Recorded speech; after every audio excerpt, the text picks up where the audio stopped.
ನಮಸ್ತೆ. Info with Swati ಚಾನೆಲ್ಗೆ ಎಲ್ರಿಗೂ ಆತ್ಮೀಯವಾದ ಸ್ವಾಗತ. ಈ ಬಾರಿಯ ಅನ್ನಭಾಗ್ಯ ಯೋಜನೆ ಬಗ್ಗೆ ಸ್ವಲ್ಪ ಮಾತಾಡೋಣ. ಒಂದು ಡಿಫ್ರೆಂಟ್ ಆಗಿರುವಂತ ವಿಚಾರಗಳು ಬರ್ತಾ ಇದೆ. ಎವ್ರಿ ಮಂತ್ 10ನೇ ತಾರೀಕು ಆಗಿದ ತಕ್ಷಣ ರೇಷನ್ ಡಿಸ್ಟ್ರಿಬ್ಯೂಟ್ ಮಾಡೋದಕ್ಕೆ ಶುರು ಮಾಡ್ತಾರೆ ಗೌರ್ಮೆಂಟ್ ಕಡೆಯಿಂದ. ಬಟ್ ಈ ಸಲ ಒಂದು ಸ್ವಲ್ಪ ಡಿಫರೆನ್ಸ್ ಗಳು ಬರ್ತಾ ಇರುವಂತದ್ದು ಏನು ಅಂತ ಅಂದ್ರೆ, ಕರ್ನಾಟಕದಲ್ಲಿರುವಂತ ಕೆಲವೊಂದಷ್ಟು ಭಾಗಗಳಲ್ಲಿ ಇವಾಗ ಏನು ಇಂದಿರಾ ಕಿಟ್ ಅಲ್ಲ, ಅದ್ರ ಬದಲಾಗಿ ಒಂದು ಪದಾರ್ಥ ಎಕ್ಸ್ಟ್ರಾ ಕೊಡ್ತಾ ಇದ್ದಾರೆ ಅಂತ ಹೇಳ್ಬಿಟ್ಟು ಒಂದು ವರದಿ ಬರ್ತಾ ಇರುವಂತದ್ದು. ಅಂಡ್ ಆಫ್ ಕೋರ್ಸ್ ಈಗ ಆ ಭಾಗದಿಂದ ನನ್ನ ವಿಡಿಯೋಸ್ ನ ನೋಡ್ತಾ ಇರೋರು ಖಂಡಿತವಾಗ್ಲೂ ಇದು ನಿಜಾನ ಸುಳ್ಳ ಅನ್ನೋದನ್ನ ಕಮೆಂಟ್ ಅಲ್ಲಿ ಹಾಕಿ. ಬಿಕಾಸ್ ಇದು ಎಲ್ಲಾ ನ್ಯೂಸ್ ಗಳಲ್ಲಾಗಿರ್ಬೋದು, ನ್ಯೂಸ್ ಪೇಪರ್ ಗಳಲ್ಲಾಗಿರ್ಬೋದು ಈ ವಿಚಾರವಾಗಿ ಕೆಲವೊಂದಷ್ಟು ಚರ್ಚೆಗಳು ಕೂಡ ನಡೀತಾ ಇರುವಂತದ್ದು. ಸೊ ಹಾಗಾಗಿ ಕಂಪ್ಲೀಟ್ ಆಗಿ ನೋಡಿ. ಇಂದಿರಾ ಕಿಟ್ಟಿನ ಬಗ್ಗೆನೂ ಒಂದಷ್ಟು ಮಾತಾಡೋಣ, ಅನ್ನಭಾಗ್ಯ ಯೋಜನೆ ಬಗ್ಗೆನೂ ಮಾತಾಡೋಣ. ಚಾನಲ್ ಸಬ್ಸ್ಕ್ರೈಬ್ ಮಾಡ್ಕೊಂಡು ವಿಡಿಯೋನ ಕಂಟಿನ್ಯೂಸ್ ಆಗಿ ವಾಚ್ ಮಾಡಿ. ನಿಮಗೆ ಗೊತ್ತಿರೋ ಹಾಗೆ ಇಂದಿರಾ ಕಿಟ್ ನ ಆಕ್ಚುಲಿ ಲಾಸ್ಟ್ ಮಂತ್ ಇಂದ ಶುರು ಮಾಡಬೇಕಾಗಿತ್ತು. ಬಟ್ ಅನ್ಫಾರ್ಚುನೇಟ್ಲಿ ನಮ್ಮ ಗವರ್ಮೆಂಟ್ ಅದನ್ನ ಕೊಡ್ಲಿಲ್ಲ. ಸ್ವಲ್ಪ ಬೇಜಾರಾಯ್ತು. ಕೊಡ್ತೀವಿ ಅಂತಾರೆ, ಕೊಡಲ್ಲ ಅಂತಾರೆ. ಏನು ಒಂದು ಅಡ್ಗೊಳ ಮೇಲೆ ದೀಪ ಇಟ್ಟಿರೋ ತರ ಆಗಿತ್ತು. 2 ತಿಂಗಳಾಯ್ತು. ಆಕ್ಚುಲಿ ಏಪ್ರಿಲ್ ಶುರುವಾಗಿರ್ಬೇಕಾಗಿತ್ತು, ಮೇನು ಮುಗಿತಾ ಬರ್ತಾ ಇದೆ. ಇನ್ನೇನು ಅರ್ಧ ತಿಂಗಳು ಹತ್ತತ್ರ ಬರ್ತಾ ಇದೀವಿ. ಅಂಡ್ ಇವಾಗ ಏನು ಅಂತ ಅಂದ್ರೆ 10ನೇ ತಾರೀಕು ಹತ್ತತ್ರ ಬರ್ತಾ ಇದೀವಲ್ಲ. ಇವತ್ತು ಆಲ್ರೆಡಿ 10ನೇ ತಾರೀಕು ಆಗಿರುತ್ತೆ. ನೀವು ವಿಡಿಯೋ ನೋಡೋಷ್ಟೊತ್ತಿಗೆ ನೋಡೋಷ್ಟು ಇನ್ನೊಂದ್ ಸ್ವಲ್ಪ ಮುಂದಕ್ಕೆ ಹೋಗಿರ್ತೀರಾ. 10ನೇ ತಾರೀಕಿಂದ ನಮ್ಗೆ ಅನ್ನಭಾಗ್ಯ ಯೋಜನೆದು ಅಮೌಂಟು ಅಥವಾ ಈ ಹಳೇದು ಏನಿತ್ತು 2 ತಿಂಗಳ ಅಮೌಂಟ್ ಆಗಿರ್ಬೋದು, ಇಲ್ಲಾಂದ್ರೆ ಇಂದಿರಾ ಕಿಟ್ಟಿನ ವಿಚಾರ ಆಗಿರ್ಬೋದು, ಕೆಲವೊಂದಷ್ಟು ಅಪ್ಡೇಟ್ಸ್ ಗಳು ನಮ್ಗೆ ಇಷ್ಟರೊಳಗಡೆನೆ ಬರ್ಬೇಕಾಗಿತ್ತು. ಆದ್ರೆ ಮೇ 10ನೇ ತಾರೀಕು ಆಯ್ತು. ಇವತ್ತಿನಿಂದ ನಿಮ್ಗೆ ರೇಷನ್ ನ ಡಿಸ್ಟ್ರಿಬ್ಯೂಟ್ ಮಾಡೋದಕ್ಕೆ ಶುರು ಮಾಡ್ತಾ ಇದ್ದಾರೆ. ಅಂಡ್ ಅಫ್ ಕೋರ್ಸ್ ಇವತ್ತು ನೀವು ನೋಡ್ತಾ ಇದ್ರೆ, ಇವತ್ತು ಸಂಡೇ, ಇವತ್ತು ಯಾರು ಡಿಸ್ಟ್ರಿಬ್ಯೂಟ್ ಮಾಡಲ್ಲ. ನಾಳೆಯಿಂದ ಡಿಸ್ಟ್ರಿಬ್ಯೂಷನ್ ಕೂಡ ಶುರು ಮಾಡ್ತಾರೆ. ಇಲ್ಲಿ ಕೆಲವೊಂದಷ್ಟು ಟ್ವಿಸ್ಟ್ ನ ಇಟ್ಟಿರುವಂತ ಸರ್ಕಾರ ಈ ಬಾರಿ ಇಂದಿರಾ ಕಿಟ್ ಏನಾದ್ರು ಕೊಡ್ತಾ ಇದಾರ ಅಂದ್ರೆ ಖಂಡಿತ ಕೊಡ್ತಾ ಇಲ್ಲ. ನಿಮಗ್ ಗೊತ್ತು ಎಷ್ಟು ಜನ ಫಲಾನುಭವಿಗಳಿದ್ದಾರೆ, ಎಷ್ಟೆಲ್ಲ ಅಮೌಂಟ್ ಖರ್ಚಾಗುತ್ತೆ, ಎಷ್ಟೆಲ್ಲ ರೇಷನ್ಗಳು ಬೇಕಾಗುತ್ತೆ ಅಂತ. ರಾಜ್ಯದಲ್ಲಿ ಆಗ್ಲೇ 1.14 ಕೋಟಿಗಿಂತ ಹೆಚ್ಚಿನ BPL ರೇಷನ್ ಕಾರ್ಡ್ ಹೋಲ್ಡರ್ಸ್ ಗಳಿದ್ದಾರೆ. 4.01 ಕೋಟಿಗಿಂತ ಹೆಚ್ಚು ಸದಸ್ಯರು ಪ್ರತಿ ತಿಂಗಳು 75,000 ಮೀಟರ್ ಟನ್ ನಿಮ್ಗೆ ಹೇಳ್ತಿರೋದು ಈಗ 1.14 ಕೋಟಿ lakh BPL ration card holders ಗಳಿದ್ದಾರೆ. ಸೊ ಇಲ್ಲೇನಾಗ್ತಾ ಇದೆ ಅಂತ ಅಂದ್ರೆ, ಕೆಲವೊಂದಷ್ಟು ಸದಸ್ಯರಿಗೆ ಇಷ್ಟು ಐಟಮ್ಸ್ ಗಳು ಇನ್ ಪರ್ಟಿಕ್ಯುಲರ್ ಬೇಕು ಅಂತ ಹೇಳ್ಬಿಟ್ಟು ಬೇಡಿಕೆನ ಇಟ್ಟಿದ್ದಾರೆ. ಅದರಲ್ಲಿ 4.1 ಕೋಟಿ ಹೆಚ್ಚಿನ ಸದಸ್ಯರಿಗೆ ರಾಗಿ ಬೇಕು ಅಂತ ಹೇಳ್ಬಿಟ್ಟು ಒಂದು ರಿಕ್ವೆಸ್ಟ್ ಮಾಡಿದ್ದಾರೆ ಗೌರ್ಮೆಂಟ್ಗೆ. ರಾಗಿ ಬೇಕು ನಮಗೆ ಅಂತ ಹೇಳ್ಬಿಟ್ಟು ಪ್ರತಿ ತಿಂಗಳಿಗೆ 57,000 ಮೀಟರ್ ಟನ್ ರಾಗಿ ಅಗತ್ಯವಿದೆಯಂತೆ. ಇಷ್ಟು ಜನಕ್ಕೆ ಲೆಕ್ಕ ಹಾಕಿದ್ರೆ 57,000 ಟನ್ ರಾಗಿ ಅವಶ್ಯಕತೆ ಇದೆ ಅಂತ ಹೇಳ್ತಾ ಇದ್ದಾರೆ. ಸೊ ಇದನ್ನ 10 ತಿಂಗಳಿಗೆ ನಾವು ಸಂಗ್ರಹಿಸಬೇಕು. 10 ತಿಂಗಳಿಗೆ ನಾವು ಈ ರಾಗಿನ ಸ್ಟಾಕ್ ಮಾಡ್ಕೋಬೇಕು. ಯಾಕಂದ್ರೆ 1 ತಿಂಗಳು ಕೊಟ್ಬಿಟ್ಟು ಇನ್ನೊಂದ್ ತಿಂಗಳು ಕೊಟ್ಟಿಲ್ಲ ಅಂತಂದ್ರೆ ನಮ್ ಜನ ಬಿಡ್ತಾರ. ಇವಾಗ ಗೊತ್ತು ನಿಮ್ಗೆ ಎಷ್ಟೆಲ್ಲ ವಿಚಾರಗಳು ನಡೀತಾ ಇದೆ. ಅದು ಕೊಡ್ತೀನಿ, ಇದು ಕೊಡ್ತೀನಿ ಅಂತಾರೆ. ಯಾವ್ದನ್ನು ಕೊಡ್ತಾ ಇಲ್ಲ. ಪ್ರಾಕ್ಟಿಕಲಿ ನೋಡಿದ್ರೆ ಯಾವ್ದನ್ನು ಕೊಡ್ತಾ ಇಲ್ಲ. ಏನ್ 10 kg ಅಕ್ಕಿ ಬರುತ್ತೆ, ಅದು ಮಾತ್ರ ಬರ್ತಾ ಇದೆ. ಅದು ಬಿಟ್ಟು ಇಂದಿರಾ ಕಿಟ್ ಆಗ್ಲಿ, ಬೇರೆ ವಸ್ತುಗಳಾಗ್ಲಿ ಇದುವರೆಗೂ ನಮಗೆ ರಿಸೀವ್ ಆಗ್ಲಿಲ್ಲ. ಸೊ ಏನ್ ಹೇಳ್ತಾ ಇದಾರೆ, ಇನ್ನು 10 ತಿಂಗಳುಗಳ ಕಾಲಕ್ಕೆ ನಾವು ಸ್ಟೋರೇಜ್ ಆಗುವಷ್ಟು ಪದಾರ್ಥಗಳನ್ನ ರೆಡಿ ಮಾಡ್ಕೊಂತೀವಿ ಅಂತ ಹೇಳ್ತಾ ಇದಾರೆ.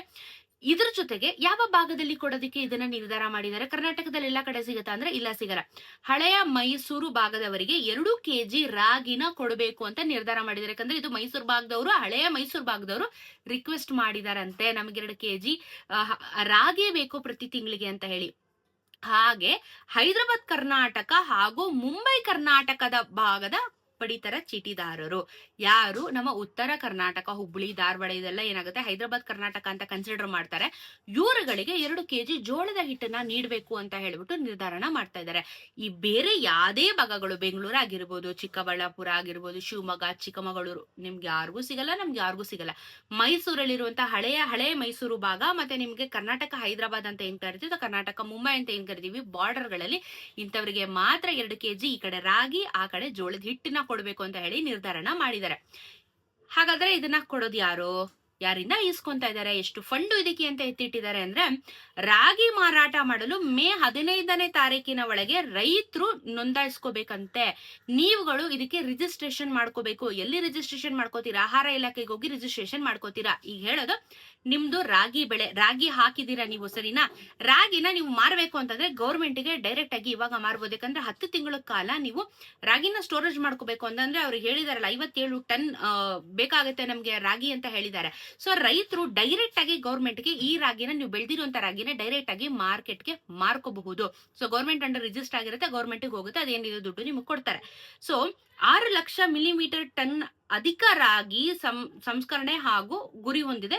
ಮೇ ತಿಂಗಳಲ್ಲಿ ಖರೀದಿ ನಡೆಯುತ್ತದೆ. ಸೊ ಇದೇನು ಅಂತ ಅಂದ್ರೆ ಬೇಸಿಕಲಿ ಟ್ರೇಡಿಂಗ್ ಅಥವಾ ಬಿಡ್ಡಿಂಗ್ ಅಂತ ಏನ್ ಕರಿತೀವಿ ನಾವು.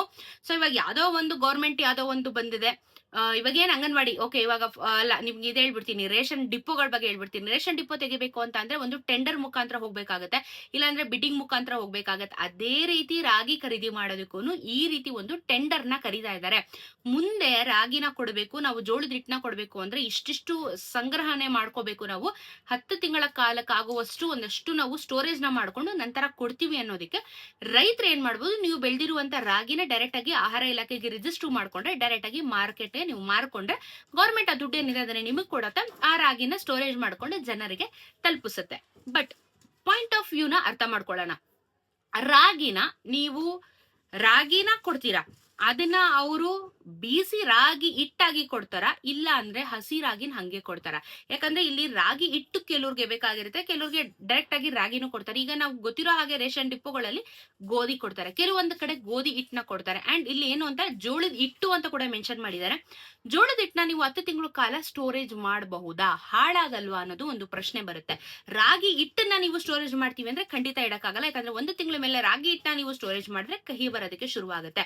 ಸೊ ಈ ತರ ಪಾಯಿಂಟ್ ಆಫ್ ವ್ಯೂಸ್ ಅಲ್ಲಿ ಯೋಚನೆ ಮಾಡಿದ್ರೆ ಇವರು ಯಾವ ರೀತಿ ಅದನ್ನ ಸಂಗ್ರಹಣೆ, ಓಕೆ ಇವಾಗ ರೈತರು ಏನ್ ಮಾಡ್ತಾರೆ, ರಾಗಿನ ಕೊಟ್ಬಿಡ್ತಾರೆ, ಇವ್ರು ಅದನ್ನ ಬೀಸಿ ಹಿಟ್ಟು ಕೊಡ್ತಾರ, ಇಲ್ಲ ರಾಗಿನೇ ಕೊಡ್ತಾರ, ಇಲ್ಲ ಜೋಳ ನೀಸ್ಕೊಂಡು ಜೋಳದ ಹಿಟ್ಟು ಮಾಡಿ ಕೊಡ್ತಾರ, ಇಲ್ಲ ಜೋಳನೇ ಕೊಡ್ತಾರ, ಅದನ್ನ ಮತ್ತೆ ನೀವೇ ಬೀಸ್ಕೋಬೇಕು, ನೀವೇ ಅದನ್ನ ರೆಡಿ ಮಾಡ್ಕೋಬೇಕು. 2 kg ಕೊಡ್ತೀವಿ ಈ ಒಂದು ಅನ್ನಭಾಗ್ಯ ಯೋಜನೆಯಲ್ಲಿ, ಏನ್ 10 kg ಅಕ್ಕಿ ಬರ್ತಾ ಇದೆ ಅದ್ರ ಜೊತೆಗೆ ಇದನ್ನ ಕೊಡ್ತೀವಿ ಅಂತ ಕೂಡ ಹೇಳಿದ್ದಾರೆ. ಬಟ್ ನಾಟ್ ಶ್ಯೂರ್ ಏನ್ ಮಾಡ್ತಾರೆ ಅಂತ, ಯಾಕಂದ್ರೆ ಇಲ್ಲಿ ಎಲ್ಲಾನು ಮ್ಯಾಟರ್ ಆಗುತ್ತೆ. ಇವಾಗ ಏನ್ ಗೊತ್ತಾ, ಇಂದಿರಾ ಕಿಟ್ ನ ಕೊಡ್ತೀವಿ ಅಂತ ಹೇಳಿದ್ರು, ಇಂದಿರಾ ಕಿಟ್ಟಿನ ಬಗ್ಗೆ ಇದುವರೆಗೂ ಎಲ್ಲೂ ಚರ್ಚೆನೂ ಮಾಡ್ತಾ ಇಲ್ಲ, ಅಥವಾ ಅದ್ರ ಬಗ್ಗೆ ಯಾವ್ದೇ ರೀತಿಯಾಗಿರುವಂತ ಅಪ್ಡೇಟ್ಸ್ ಗಳನ್ನು ಕೊಡ್ತಾ ಇಲ್ಲ. ಕೊಟ್ಟಿದ್ರೆ ಈಗಾಗಲೇ 2ನೇ ತಿಂಗಳು ಇಂದಿರಾ ಕಿಟ್ ಯೋಜನೆ ನೀವು ಆಲ್ರೆಡಿ ತಗೋತಿದ್ರಿ.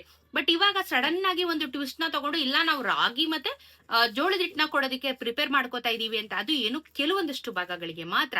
ಮತ್ತೆ ಮಿಕ್ಕಿರೋರ್ಗೆಲ್ಲ ಏನ್ ಕೊಡ್ತಿದ್ದೀರಾ, ಇಂದಿರಾ ಕಿಟ್ ನ ಕೊಟ್ಟು ಅವ್ರಿಗೆ ಸ್ಟಾಪ್ ಮಾಡಿ ನಮಗೆ ಇಂದಿರಾ ಕಿಟ್ ನ ಕೊಡ್ತೀರಾ? ಇಲ್ಲಿ ಕೆಲವೊಂದಷ್ಟು ಪ್ರಶ್ನೆಗಳನ್ನ ಮಾಡ್ತಾ ಹೋದ್ರೆ ಎಲ್ಲರಿಗೂ ತಲೆ ಕೆಡುತ್ತೆ. ಸೊ ಬೇಸಿಕಲಿ ಈ ರೀತಿ ಒಂದು ಟೆಂಡರ್ ನ ಕಾಲ್ ಮಾಡಿದ್ದಾರೆ. ರಾಗಿ ಬೆಳೀತಾ ಇರುವಂತ ರೈತರು ನನ್ನ ವಿಡಿಯೋನ ನೋಡ್ತಾ ಇದ್ದಾರೆ, ರಿಜಿಸ್ಟರ್ ಮಾಡ್ಕೊಂಡು ನಿಮ್ಮ ರಾಗಿನ ಮಾರಾಟಕ್ಕೆ ಮಾಡ್ಕೋಬಹುದು, ಅದು ಡೈರೆಕ್ಟ್ ಗೌರ್ಮೆಂಟ್ ತಗೊಳುತ್ತೆ.